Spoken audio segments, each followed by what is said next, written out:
دوبارہ السلام علیکم ورحمۃ اللہ وبرکاتہ۔ گفتگو ہو رہی تھی کہ جنت خدا کی رضا کی تاثیر اور دوزخ خدا تعالیٰ کی ناراضگی کا نتیجہ ہے۔ اسی طرح مومن کی روح معرفت کی راحت اور اس کا نفس حجاب و ضلالت سے ہے۔ جب تک مومن روز قیامت دوزخ سے نجات حاصل کر کے جنت میں نہ پہنچے، وہ دیدار الہی کی حقیقت سے بہرہور نہیں ہو سکتا اور مراد کی تحقیق سے ہمکنار نہیں ہو سکتا، اور نہ قربت و معرفت کی حقیقت اور جو روح ہی کی اصل ہے کو حاصل کر سکتا ہے۔ جو شخص دنیا میں خدا کو پہچانتا ہے وہ دوسروں سے منہ موڑ کر راہ شریعت پر قائم رہتا ہے، وہ روز قیامت نہ دوزخ میں جائے گا اور نہ پل صراط کی دشواریوں سے دوچار ہوگا۔ خلاصہ یہ کہ مومن کی روح اسے جنت کی طرف بلاتی ہے، کیونکہ روح دنیا میں جنت کا نمونہ ہے، اور نفس دوزخ کی طرف لے جانے والا ہوتا ہے، کیونکہ نفس دنیا میں دوزخ کا نمونہ ہے۔ مومن و عارف ربانی کے لیے عقل مدبر کامل ہے، اور جاہل و نادان کے لیے نفس کی خواہشیں نکمی قائد ہیں۔ عارف کی عقل کی تدبیر درست و صواب اور ان کے ما سوا کی خطا و غلط، لہذا طالبان راہ حق پر واجب ہے کہ ہمیشہ نفس کی مخالفت کی راہ پر جمے رہیں، تاکہ اس کی مخالفت میں عقل و روح مدد کرتی رہے، کیونکہ وہ اسرار الہی کا مقام ہے۔ اب آتے ہیں حقیقت نفس میں مشائخ کبار کے کچھ اقوال پیش کرتے ہیں۔ حضرت ذوالنون مصری رحمۃ اللہ علیہ فرماتے ہیں کہ بندے کے لیے سخت ترین حجاب نفس کو دیکھنا اور اس کی تدبیر کی پیروی کرنا ہے، کیونکہ نفس کی پیروی میں حق تعالیٰ کی مخالفت مخفی ہے، اور حق تعالیٰ کی مخالفت حجاب کا منبع ہے۔ حضرت بایزید بستامی رحمۃ اللہ علیہ فرماتے ہیں کہ نفس کی خوبو ایسی ہے کہ وہ باطل ہی سے چین پاتا ہے، اور راہ حق سے اسے کبھی فرحت محسوس نہیں ہوتی۔ حکیم ترمذی حضرت محمد بن علی رحمۃ اللہ علیہ فرماتے ہیں کہ تم یہ چاہتے ہو کہ اپنے نفس کی بقا کے باوجود جو تمہارے اندر ہے حق تعالیٰ کی معرفت حاصل ہو جائے؟ بھلا یہ کیسے ہو سکتا ہے جب کہ تمہارا نفس اپنے وجود کے باقی رکھنے کی تدبیر سے بھی آشنا نہیں ہے، وہ اپنے غیر کو کیسے پہچانے گا؟ مطلب یہ کہ نفس تو خود اپنی بقا کی حالت سے نابلد اور محجوب ہے، اور جو خود اپنے آپ سے نابلد و محجوب ہو وہ حق تعالیٰ کو کس طرح پہچان سکے گا؟ حضرت جنید بغدادی رحمۃ اللہ علیہ فرماتے ہیں کہ کفر کی بنیاد اپنے نفس کی آرزو پر تیرا قائم رہنا ہے۔ گویا نفس کی خواہشات پر قائم رہنے میں بندے کے لیے کفر کی بنیاد ہے، کیونکہ اسلام کی لطافت کے ساتھ نفس کو کوئی لگاؤ نہیں، لہذا خواہشات نفس سے اعراض ہٹنے کی پوری کوشش کرنی چاہیے۔ اس سے پہلو تہی کرنے والا منکر ہوتا ہے، بلکہ منکر بیگانہ ہوتا ہے۔ حضرت ابو سلیمان درانی رحمۃ اللہ علیہ فرماتے ہیں کہ نفس امانت میں خیانت کرنے والا اور رضائے الہی سے روکنے والا ہے، اور سب سے بہتر عمل نفس کشی ہے، کیونکہ امانت میں خیانت بیگانگی اور رضائے الہی کے ترک میں گمشدگی ہے۔ آتے ہیں مجاہدہ نفس کی جانب۔ مجاہدہ نفس، اللہ تعالیٰ کا ارشاد ہے کہ جنہوں نے ہماری راہ میں مجاہدہ کیا یقیناً ہم نے انہیں اپنا راستہ دکھایا۔ والذین جاہدوا فینا لنہدینہم سبلنا۔ حضور اکرم صلی اللہ علیہ وسلم کا ارشاد ہے مجاہد وہ ہے جس نے راہ خدا میں اپنے نفس کے ساتھ جہاد کیا۔ آپ صلی اللہ علیہ وسلم نے فرمایا کہ اب ہم چھوٹے جہاد یعنی غزوے سے جہاد اکبر کی طرف لوٹ رہے ہیں۔ صحابہ نے عرض کیا یا رسول اللہ صلی اللہ علیہ وسلم جہاد اکبر کیا ہے؟ فرمایا سن لو، وہ نفس سے مجاہدہ ہے۔ حضور اکرم صلی اللہ علیہ وسلم نے مجاہدہ نفس کو جہاد یعنی غزوات پر فضیلت دی، اس لیے کہ اس میں رنج و مشقت زیادہ ہے اور اس میں پائمال کرنا واجب ہے، اور مجاہدہ نفس میں نفس کو مغلوب و مقہور کرنا ہے۔ تو اے عزیز، اللہ تعالیٰ تمہیں عزت بخشے۔ آگاہ رہو کہ مجاہدہ نفس کا طریقہ کتاب و سنت سے واضح و ظاہر ہے، اور تمام دینوں میں اور سب ملتوں میں اس کی تعریف کی گئی ہے۔ اہل طریقت تو خاص طور سے اسے ملحوظ رکھتے ہیں، اور تمام عام و خاص مشائخ میں اس کے معمولات جاری و ساری اور مستعمل ہیں۔ اس بارے میں مشائخ کے بکثرت رموز و اشارات موجود ہیں۔ حضرت سہیل بن عبداللہ تستری رحمۃ اللہ علیہ تو اس معاملے میں بہت زیادہ اصرار کرتے ہیں، اور مجاہدے کے سلسلے میں ان کے دلائل و براہین بکثرت موجود ہیں۔ اور فرماتے ہیں کہ حضرت سہیل کی عادت تھی کہ ہر 15ویں روز ایک مرتبہ کھانا کھاتے تھے۔ اندازہ کیجئے، اتنی قلیل غذا پر انہوں نے طویل عمر پائی۔ تمام محققین نے مجاہدے کو ثابت کیا ہے اور اسے مشاہدے کا ذریعہ بتایا ہے۔ مشائخ فرماتے ہیں کہ حضرت سہیل رحمۃ اللہ علیہ نے بھی مجاہدے کو مشاہدے کی علت قرار دیا ہے، اور فرمایا ہے کہ طالب کے لیے عرفان حق میں مجاہدہ نہایت مؤثر عمل ہے۔ حضرت سہیل رحمۃ اللہ علیہ دنیاوی زندگانی کو جو طلب عرفان حق میں ہو، اس آخرت کی زندگانی کے مقابلہ میں جو حصول مراد سے تعلق رکھتی ہے، افضل بتاتے ہیں۔ اسی بنا پر ان کا یہ ارشاد ہے کہ اخروی حصول سے مراد اس دنیاوی مجاہدے کا ثمرہ ہے۔ جب تم دنیا میں خدمت و عبادت کرو گے تو آخرت میں قربت پاؤ گے۔ بغیر خدمت کے وہ قربت حاصل نہیں ہو سکتی، حتیٰ کہ یہ اتنا ضروری ہے کہ وصول حق کی علت بندہ کا مجاہدہ ہے، بشرطے کہ خدا اس کی توفیق بخشے۔ مجاہدوں کی میراث مشاہدہ ہے، المشاہدہ مواریث المجاہدات۔ اس کے برعکس دیگر مشائخ یہ فرماتے ہیں کہ وصول حق کے لیے کوئی علت و سبب نہیں ہے، جو بھی واصل ہوتا ہے وہ فضل الہی سے ہوتا ہے۔ فضل کے مقابلہ میں بندے کے افعال کی کیا حقیقت؟ مجاہدہ تو تہذیب نفس اور اس کے تزکیہ کے لیے ہے، نہ کہ حقیقت قرب کے لیے۔ اس کی وجہ یہ ہے کہ مجاہدے کی طرف رجوع ہونا بندے کی جانب سے ہے، اور مشاہدے کے حوال حق تعالیٰ کی طرف سے۔ اس صورت میں محال ہے کہ بندے کے افعال اس کا سبب یا اس کا آلہ بن سکیں۔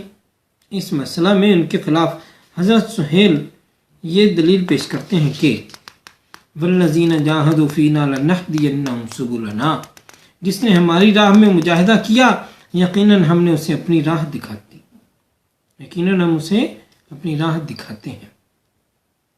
مطلب یہ کہ جو مجاہدہ کرتا ہے وہ مشاہدہ پاتا ہے۔ نیز انبیاء کرام علیہ السلام کی بعثت، شریعت کا قیام، کتابوں کا نزول، تمام احکام مکلفہ، یہ سب مجاہدے ہی تو ہیں۔ اگر مجاہدہ مشاہدے کی علت نہ ہو تو ان سب کا حکم باطل قرار پاتا ہے۔ نیز دنیا و آخرت کے تمام احکام علل و حکم کے ساتھ ہی متعلق ہیں۔ جو حکم سے علت کی نفی کرتا ہے وہ شریعت اور اس کے احکام کو اٹھاتا ہے۔ اس صورت میں نہ اصل میں احکام مکلفہ کا ثبوت درست ہوگا اور نہ فرع میں۔ کھانا بھوک کو ختم کرنے اور لباس سردی کو دور کرنے کی علت ہوتے ہیں، لہذا علتوں کی نفی سے تمام مقصود و معانی میں تعطل و خلل واقع ہو جاتا ہے۔ لہذا افعال میں اسباب پر نظر توحید اور اس کی نفی تعطیل ہے۔ اس بارے میں ان کے مسلک کے بموجب مشاہدے کے اسباب میں دلائل ہیں، اور مشاہدہ کا انکار مکابرہ اور ہٹ درمی ہے۔ کیا تم نے نہیں دیکھا کہ سرکش گھوڑے کو چابک کے ذریعے سدا کر بہادری کی شان پیدا کی جاتی ہے اور اس کی سرکشی کو ختم کیا جاتا ہے، اور آخر میں وہی چابک زمین سے اٹھا کر گھوڑا خود مالک کے ہاتھ میں دے دیتا ہے اور اپنے منہ میں لگام لے لیتا ہے۔ اس طرح نادان اجمی بچے پر محنت کر کے عربی زبان سکھا دی جاتی ہے، اس کی طبعی بولی کو بدل دیا جاتا ہے، پھر یہ کہ وحشی جانوروں کو ریاضت کے ذریعے ایسا سدھا دیا جاتا ہے کہ جب اسے چھوڑتے ہیں تو وہ خود چلا جاتا ہے، جب بلاتے ہیں تو آ جاتا ہے۔ پنجرے میں رہنا آزادی اور چھوڑنے سے زیادہ پسندیدہ ہے۔ ناپاک کتے کو سدھا کر اس منزل تک پہنچا دیا جاتا ہے کہ اس ناپاک کتے کا شکار حلال ہو جاتا ہے، حالانکہ آدمی کے بغیر سدھائے اس کا شکار حرام ہے۔ اس قسم کی بے شمار مثالیں ہیں، لہذا پوری شریعت اور اس کے احکام کا مدار مجاہدے پر ہے۔ اللہ تعالیٰ کے حبیب سید عالم صلی اللہ علیہ وسلم نے خود بکثرت مجاہدے فرمائے ہیں۔ آپ صلی اللہ علیہ وسلم کو حصول قرب، وصول مقصود، عافیت عقبہ اور قیام پر عصمت حاصل تھی، یعنی آپ کو کچھ مجاہدے کی، کچھ چیزوں کی ضرورت نہ تھی، سب کے بغیر ہی آپ کو یہ سب کچھ حاصل تھا۔ پھر بھی اس کے باوجود بھوکے رہے، طویل مدت تک صوم وصال رکھے، کتنی ہی راتوں تک شب بیداری فرمائی، جیسا کہ اللہ تعالیٰ کا ارشاد ہے، اے محبوب صلی اللہ علیہ وسلم، آپ پر قرآن ہم نے اس لیے نازل نہیں کیا کہ اپنی جان کو ہلاکت میں ڈال دیں، آپ تو زیادہ ہی محنت کر رہے ہیں، اتنی نہ کریں۔ حضرت ابو ہریرہ رضی اللہ بیان فرماتے ہیں کہ مسجد نبوی کی تعمیر کے وقت رسول کریم صلی اللہ علیہ وسلم اینٹیں اٹھا رہے تھے اور میں دیکھ رہا تھا کہ حضور صلی اللہ علیہ وسلم کو تکلیف ہو رہی تھی۔ میں نے عرض کیا، یا رسول اللہ صلی اللہ علیہ وسلم، اینٹوں کا کام میرے سپرد فرما دیں، میں یہ خدمت بجا لاؤں۔ حضور صلی اللہ علیہ وسلم نے فرمایا، اے ابو ہریرہ، تم اور کام کرو، کیونکہ حقیقی عیش تو آخرت کی ہی عیش ہے، دنیا تو رنج و محنت کی جگہ ہے۔ حضرت حبان ابن خارجہ مکی رحمۃ اللہ علیہ بیان کرتے ہیں کہ حضرت عبداللہ ابن عمر رضی اللہ عنہ سے دریافت کیا کہ جہاد کیا ہے، تو انہوں نے فرمایا، پہلے اپنے نفس سے جہاد کی ابتدا کرو اور اس کے ساتھ جنگ شروع کرو۔ اب اگر تم بھاگتے ہوئے مارے گئے تو اللہ تعالیٰ بھاگنے والوں میں تمہیں اٹھائے گا، اگر تم ریاکاری میں مارے گئے اللہ تعالیٰ ریاکاروں میں اٹھائے گا، اور اگر حصول اجر و ثواب کے لیے صبر و تحمل میں مارے گئے تو اللہ تعالیٰ تمہیں صابروں اور شاکروں میں اٹھائے گا۔ لہٰذا حق تعالیٰ کے معنی کے بیان میں جتنی عبارتیں تصنیف و تالیف میں مروی و معصور ہیں، اتنے ہی مجاہدے کے اصول معانی اور اس کی ترکیب و تالیف میں مروی ہیں۔ جس طرح بغیر عبارت و ترکیب کے بیان درست نہیں، اسی طرح وصول حق بغیر ریاضت و مجاہدے کے درست نہیں۔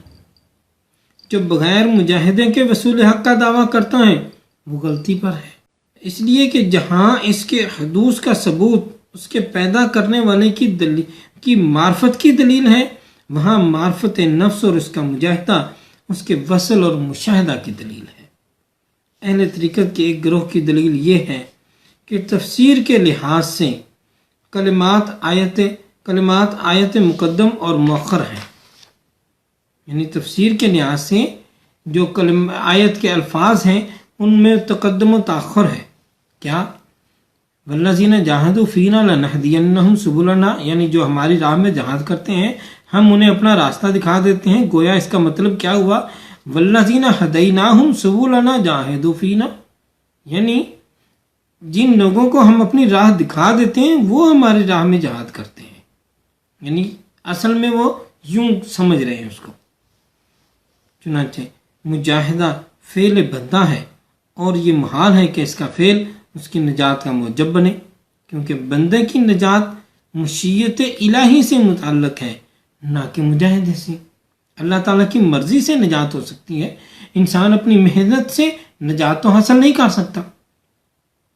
نجات تو اللہ تعالیٰ کی مرضی سے ہے، مشیت سے ہے، مہربانی اور کرم سے ہے، اور حضور صلی اللہ علیہ وسلم کی شفاعت سے ہے، اور وہ شفاعت ہر ایک کو تو نصیب نہیں ہے، وہ بھی اللہ تعالیٰ کی مشیت سے نصیب ہے۔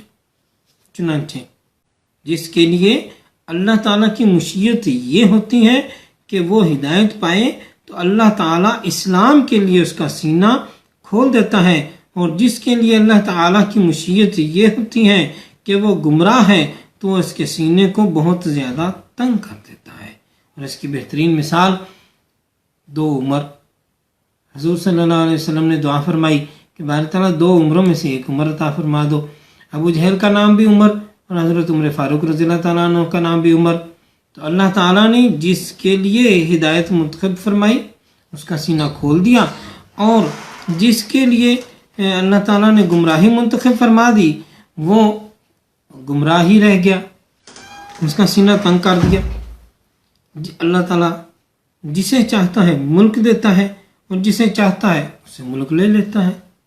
اللہ تعالیٰ نے اپنی مشیت کے اسبات میں سارے جہان کے افعال کی نفی فرمائی ہے۔ اگر مجاہدہ وصول حق کا وسیلہ ہوتا تو شیطان مردود نہ ہوتا، اگر مجاہدے کا ترک مردود ہونے کی علت ہوتی تو حضرت آدم علیہ السلام ہرگز مقبول و مصفہ نہ ہوتے۔ لہذا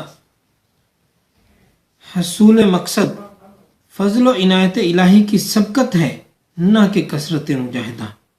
اور یہ بات بھی نہیں کہ جو سب سے زیادہ مجاہدہ کرے وہ سب سے زیادہ محفوظ ہو، بلکہ جس پر حق تعالیٰ کی عنایت زیادہ ہے وہی حق تعالیٰ سے زیادہ قریب ہے۔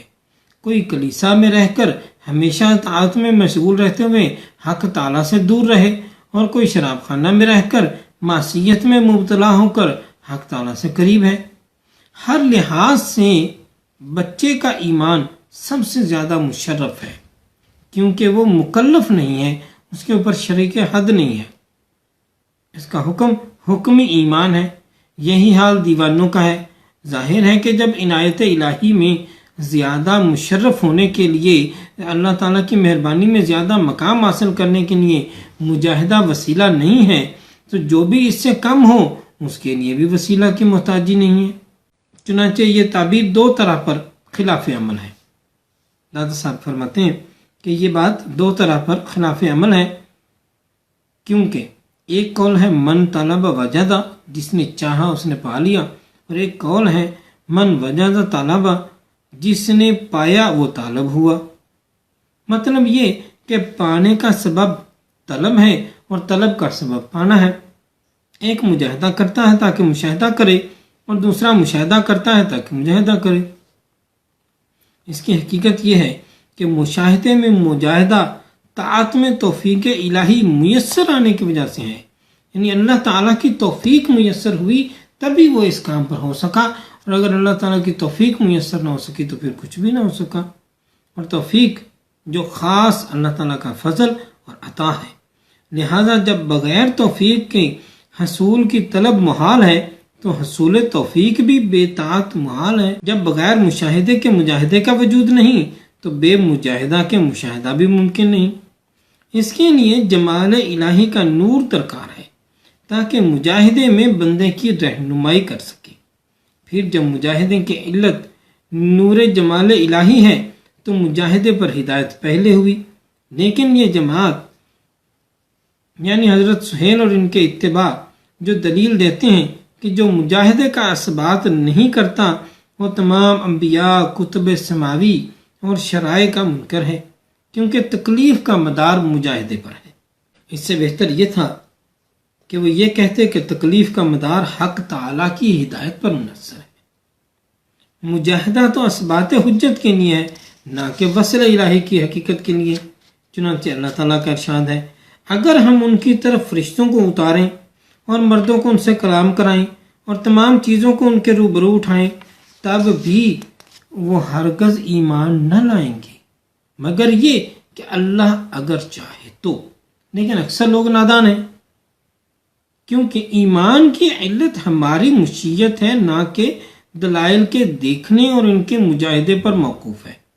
اللہ تعالیٰ فرماتے ہیں بے شک جنہوں نے کفر کیا ان کے لیے برابر ہے کہ آپ انہیں ڈرائیں یا نہ ڈرائیں، وہ ایمان لانے والے نہیں ہیں، کیونکہ وہ انکار کر چکے ہیں، وہ کفر کر چکے ہیں۔ کیونکہ کافروں کے لیے اظہار حجت اور ورود دلائل اور روز قیامت سے ڈرانا یا نہ ڈرانا دونوں برابر ہیں۔ وہ اس وقت تک ایمان لانے والے نہیں جب تک اللہ تعالیٰ انہیں اہل ایمان ہونے کی توفیق نہ بخشے، اس لیے کہ ان کے دلوں پر شقاوت و بدبختی کی مہر لگ چکی ہے۔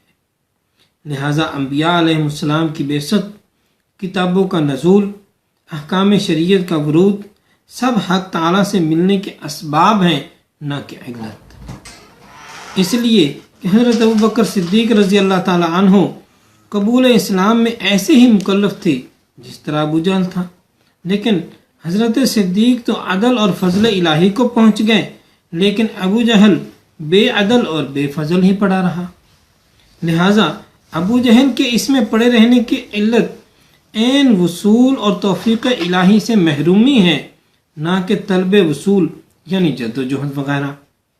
کیونکہ اگر طلب اور مطلوب دونوں برابر ہوتے تو طالب واجد ہوتا، جب واجد ہوتا تو طالب نہ رہتا، کیونکہ واجد میں اختیار نہیں رہا، اس لیے کہ واجد تو واصل ہوتا ہے اور طالب کے لیے آرام درست نہیں ہے۔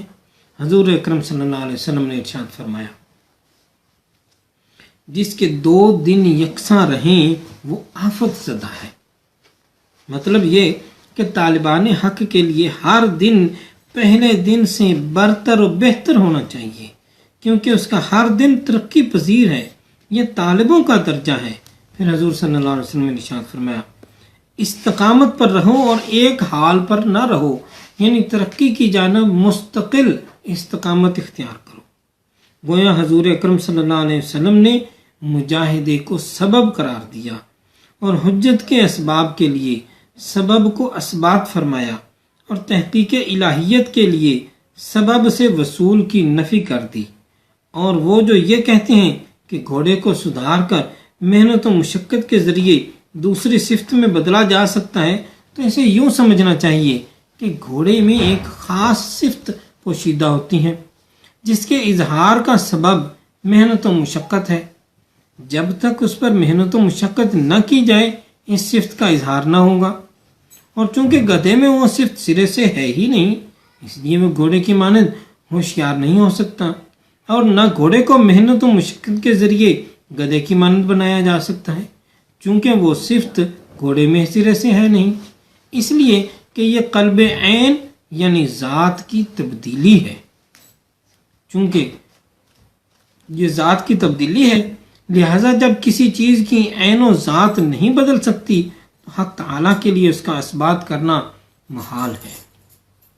حضرت سہیل تستری رحمۃ اللہ علیہ پر مجاہدے کا دور تھا، کیونکہ وہ اس سے آزاد تھے اور ان کی ذات میں اس کا بیان منقطع تھا۔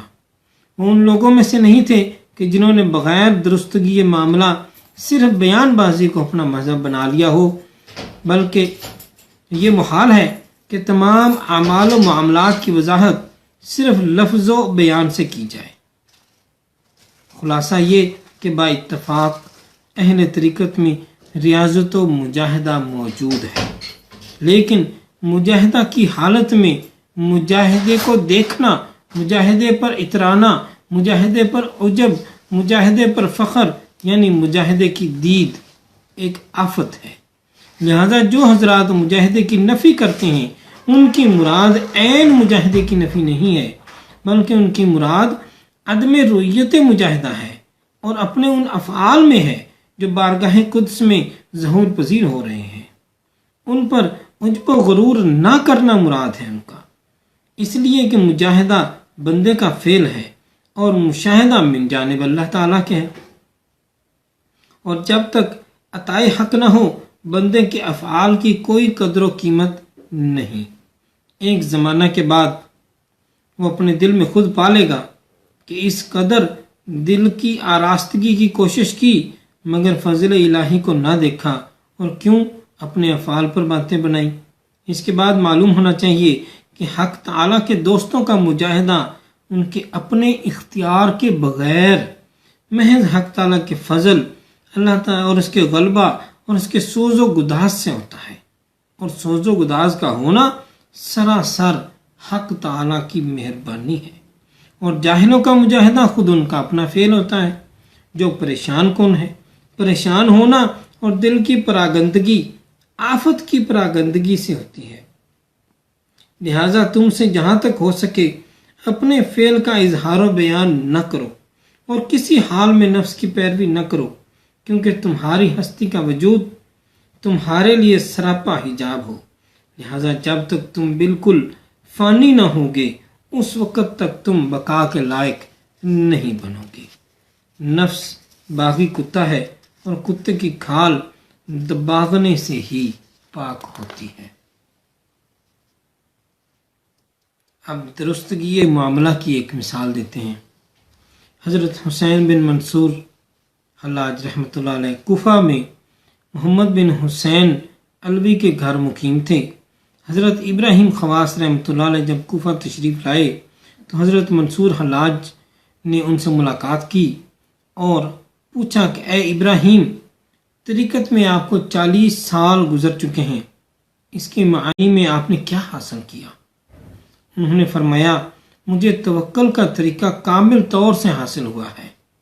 حضرت حسین بن منصور نے فرمایا، آپ نے اپنے باطن کی بستی میں اتنی عمر ضائع کر دی، پھر بھی آپ کو توحید میں فنا حاصل نہ ہوا۔ مطلب یہ کہ توکل کے معنی تو یہ ہے کہ اپنے معاملات کو حق تعالیٰ کے سپرد کر کے اپنے باطن کو اعتماد کے ساتھ درست رکھے، اور جب کوئی ساری عمر باطنی معاملات کی درستگی ہی میں صرف کر دے تو ظاہری معاملات کی درستگی کے لیے اسے ایک اور عمر درکار ہوگی، اور یہ دونوں عمریں ضائع ہونے کے بعد بھی اس پر حق کا کوئی اثر نہ ہوگا۔ حضرت شیخ ابو علی سیاہ مروزی رحمۃ اللہ علیہ بیان کرتے ہیں کہ میں نے نفس کو ایسی شکل میں دیکھا جو میری ہم صورت تھا، کسی نے ان کے بال پکڑے اور اس نے میرے حوالے کر دیا، میں نے اسے ایک درخت سے باندھ دیا اور اس کے بعد میں نے اس نفس کو ہلاک کرنے کا ارادہ کیا تو نفس نے مجھ سے کہا، اے ابو علی، زحمت نہ اٹھاؤ، میں خدا کا لشکری ہوں، تم مجھے فنا نہیں کر سکتے۔ نفس کی الٹی خصلت کی ایک مثال ہے۔ حضرت محمد بن علیان نسوی جو حضرت جنید بغدادی رحمہ اللہ کے اکابر صحابہ میں سے تھے، یعنی آپ کے مرید خاص تھے، بیان کرتے ہیں کہ ابتدائی حال میں جب میں نفس کی آفتوں پر بینا ہوا، میں نے اپنے نفس کی آفتیں دیکھنی شروع کی، مجھے پتہ چلنی شروع ہوئیں اور اس کی خفیہ پناہ گاہوں سے واقف ہوا، اور اسی وقت سے میرے دل میں نفس کی طرف سے کینہ ہو گیا۔ ایک دن لومڑی کے بچے کی مانند کوئی چیز میرے حلق سے باہر نکلی، حق تعالیٰ نے مجھے اس سے واقف کرایا اور میں جان گیا کہ وہ نفس ہے۔ میں اسے پاؤں سے روندنے لگا اور ٹھوکریں مارنے لگا، مگر وہ بڑھتا ہی رہا۔ اس وقت میں نے کہا، اے نفس، ہر چیز مارنے اور زخمی کرنے سے ہلاک ہو جاتی ہے، تو اس کے برعکس بڑھتا ہی جاتا ہے، اس کی وجہ کیا ہے؟ نفس نے کہا، میری تخلیق الٹی ہے، اوروں کو جو چیزیں تکلیف پہنچاتی ہیں وہ مجھے آرام و راحت پہنچاتی ہیں، اور جو چیزیں دوسروں کو آرام و راحت پہنچاتی ہیں وہ مجھے تکلیف دیتی ہیں۔ کتے کی شکل میں نفس کا ظہور۔ حضرت شیخ ابو العباس شقانی رحمۃ اللہ علیہ جو امام وقت تھے فرماتے ہیں کہ ایک دن میں گھر آیا تو زرد رنگ کے ایک کتے کو اپنے بستر پر سوتا ہوا پایا۔ میں نے خیال کیا کہ شاید محلہ کا کتا گھر میں گھس آیا ہے، اسے باہر نکالنے کا ارادہ کیا، مگر وہ کتا میرے دامن میں گھس کر غائب ہو گیا۔ مختلف صورتوں میں نفس کا ظہور۔ حضرت ابو القاسم گرگانی جو اپنے وقت کے کتب زمانہ اور طریقت کے دارالمحام ہیں، وہ اپنے ابتدائی حال کی ایک نشانی بیان کرتے ہیں کہ میں نے نفس کو سانپ کی صورت میں دیکھا ہے، اور ایک بزرگ بیان کرتے ہیں کہ میں نے نفس کو چوہے کی شکل میں دیکھا تو میں نے اس سے پوچھا، تو کون ہے؟ اس نے کہا، میں غافلوں کو ہلاکت میں ڈالنے والا، ان کو شرارت و برائی کی طرف بلانے والا اور دوستوں کی نجات ہوں۔ چنانچہ چونکہ میرا وجود سراپا آفت ہے تو وہ اپنی پاکی اور طہارت پر نازاں ہو کر، یعنی میری وجہ سے وہ لوگ اپنی پاکی اور طہارت پر فخر کرنے لگتے ہیں، نازاں ہو کر اپنے افعال پر تکبر کرنے لگتے ہیں۔ وجہ یہ کہ جب وہ دل کی پاکیزگی، سیرت کی صفائی، نور ولایت اور طاعت پر اپنی استقامت کو دیکھتے ہیں تو ہوا و تکبر ان میں پیدا ہو جاتا ہے، خواہش پیدا ہو جاتی ہے، بڑھ جاتی ہے۔ پھر جب وہ اپنے پہلو میں مجھے دیکھتے ہیں تو وہ ان تمام عیبوں سے پاک ہو جاتے ہیں۔ یہ تمام مثالیں اور حقائق اس بات کی دلیل ہیں کہ نفس مستقل ذات ہے، نہ کہ صفت۔ البتہ نفس کی کچھ صفات بھی ہیں جن کو ہم ظاہر طور پر دیکھتے ہیں۔ حضور اکرم صلی اللہ علیہ وسلم کا ارشاد ہے، تمہارا سب سے بڑا دشمن تمہارا وہ نفس ہے جو دونوں پہلوؤں کے درمیان ہے۔ لہذا جسے نفس کی معرفت ہو جاتی ہے وہ جان لیتا ہے کہ اسے ریاضت و مجاہدے کے ذریعے ہی قابو میں لایا جا سکتا ہے۔ چونکہ نفس کی اصل و ماہیت اچھی نہیں، اگر طالب کو اس کی صحیح طور پر پہچان ہو جائے تو اس کی موجودگی میں بھی اسے کوئی خطرہ نہیں ہوتا۔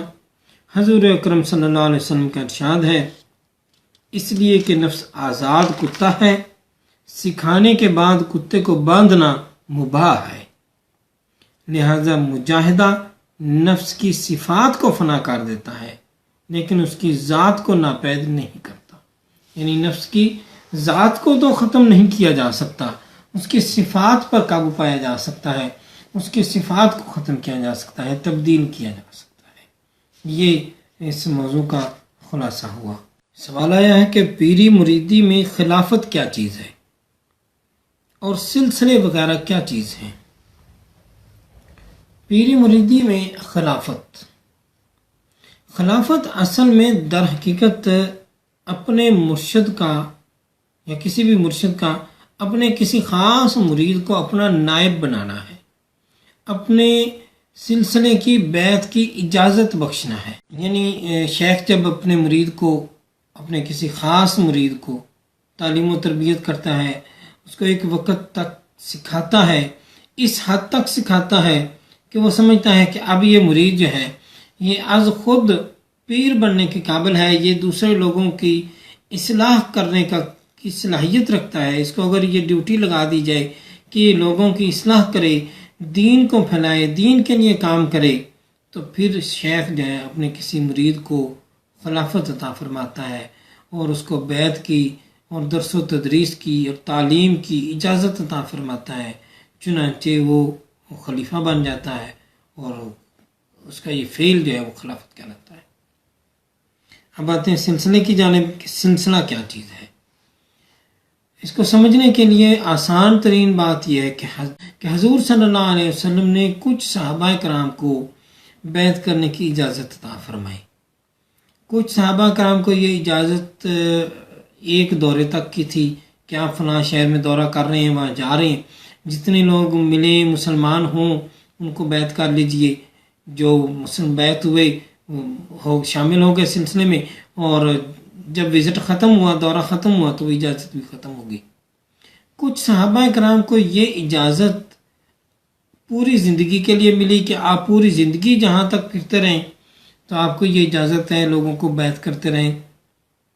کچھ صحابہ کرام کو یہ اجازت آگے دینے کی اجازت بھی ملی، باقی دونوں کی اجازت اپنی ذات تک تھی، کچھ صحابہ کرام کو یہ اجازت آگے دینے تک بھی اجازت ملی۔ چنانچہ دو شخصیات سے سلسلے آگے بڑھے، حضرت ابوبکر صدیق رضی اللہ تعالیٰ عنہ جن سے سلسلہ نقش بندیہ چلتا ہے، چنانچہ حضرت علی رضی اللہ تعالیٰ عنہ جن سے سلسلہ سہروردیہ، سلسلہ چشتیہ اور سلسلہ قادریہ آگے بڑھتا ہے۔ اب سلسلے کو سمجھنے کے لیے ایک پہلو اور دیکھتے ہیں۔ یہ لفظ سلسلہ عربی زبان کا لفظ ہے اور اس کا ترجمہ اگر اپنی زبان میں کریں تو زنجیر ہے۔ یہ کیسی زنجیر ہے؟ یہ ایسی زنجیر ہے کہ حضور صلی اللہ علیہ وسلم نے ایک مرد کو ہاتھ میں ہاتھ پکڑ کے ایک سے زیادہ مرد یا ایک سے زیادہ عورتوں کو یا ایک عورت کو ہاتھ جب بھی بیعت کیا تو کپڑے کے ذریعے سے، کہ ایک سرا آپ سے پکڑا، دوسرا سرا کپڑے کا ان کو پکڑایا، یعنی ایک مرد کی صورت میں ہاتھ اور زیادہ مرد یا ایک عورت یا زیادہ عورتیں جتنی بھی ہیں اس صورت میں حضور صلی اللہ علیہ وسلم نے کپڑے کو استعمال فرمایا یا کسی اور چیز کو بھی استعمال فرمایا، چند مرتبہ واسطہ درمیان میں رکھا، تو اب بیعت فرمایا۔ ٹھیک ہے، اب آگے بڑھتے اس بات کو ذرا دوسرے پہلو سے دیکھتے ہیں کہ حضور صلی اللہ علیہ وسلم نے حضرت علی رضی اللہ تعالیٰ عنہ کو ہاتھ میں ہاتھ پکڑ کے بیعت فرمایا۔ حضرت علی رضی اللہ تعالیٰ عنہ نے آگے حضرت حسن بصری رضی اللہ تعالیٰ عنہ رحمۃ اللہ علیہ کو اور حضرت حسنین کریمین رحمۃ اللہ رضی اللہ تعالیٰ عنہ کو اور دیگر بہت سارے لوگوں کو ہاتھ میں ہاتھ پکڑ کے، اور پھر انہوں نے آگے اور پھر انہوں نے آگے اور پھر انہوں نے آگے، یہ انسانی ہاتھوں کی ایک زنجیر بن گئی، انسانی ہاتھوں کی ایک زنجیر بن گئی جس کا ایک سرا حضور صلی اللہ علیہ وسلم کے ہاتھ میں ہے اور دوسرا سرا جو ہے وہ آپ کے ہاتھ میں ہے، ہم لوگوں کے ہاتھ میں ہے۔ ٹھیک ہے، اور یہ انشاءاللہ تعالیٰ قیامت تک چلتا چلا جائے گا۔ تو یہ ایک سلسلہ بن گیا کہ انسانی ہاتھوں کی زنجیر بن گئی، اس کو سلسلہ کہتے ہیں۔ اب یہ سلسلہ کا ایک سرا حضور صلی اللہ علیہ وسلم کے ہاتھ میں ہے اور دوسرا قیامت تک کے لیے کنٹینیو ہے، جاری و ساری ہے۔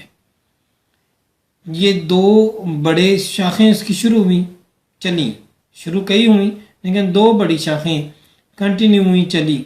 ایک حضرت ابوبکر صدیق رضی اللہ تعالیٰ عنہ سے سلسلہ نقشبندیہ، اور ایک حضرت علی رضی اللہ تعالیٰ عنہ سے، اور حضرت علی رضی اللہ تعالیٰ عنہ سے جو چلا تین شاخوں میں تقسیم ہو کے چلا، ایک سلسلہ سہروردیہ کے طور پہ، ایک سلسلہ نقشبندیہ کے طور پہ، اور ایک سلسلہ قادریہ کے طور پہ۔